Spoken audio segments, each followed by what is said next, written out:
شیخ، social media پر جو جذباتی خطبات اور اسی طرح جذباتی تحریریں ہیں، کیا وہ وکٹم منٹیلٹی میں اضافے کا باعث بن رہی ہیں؟ ہاں، ہمیں وہ نا خود شناسی سے دور کرنے کا ایک ذریعہ بن جاتا ہے نا. ہم اپنے آپ کو کیسے پہچانیں گے، اپنی اچھائیوں کو بھی اور اپنی برائیوں کو بھی. ہم ہر وقت دوسروں کو برا بھلا کہتے رہیں.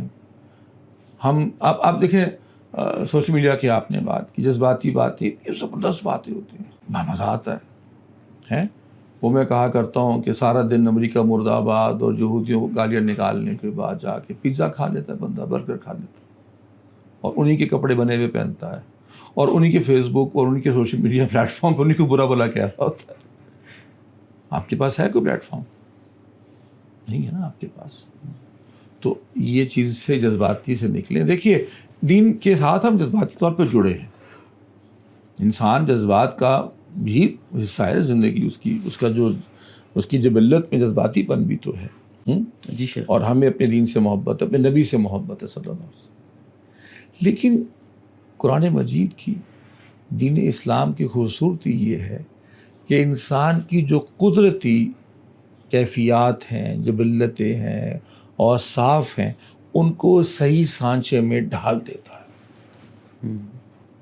اس کی خواہشات کو بھی ایک سمت دے دیتا ہے. درست اللہ سے محبت کی ایک انسان کے اندر ہے جذبہ، تو کیا فرمایا، ان کنتم تحبون اللہ فاتبعونی، مجھ سے محبت کرتے ہو میرے رسول کی اطاعت کرو صلی اللہ علیہ وسلم. اس کو رخ دے دیا نا، مجھ سے محبت کرتے تو کیا کریں پھر، یہ کرو. ٹھیک ہے جی شیخ.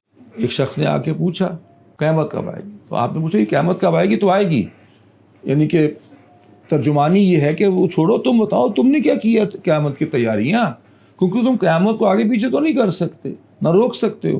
ہاں تم نے تیاری کر سکتے ہو، اس کے بارے میں بتاؤ.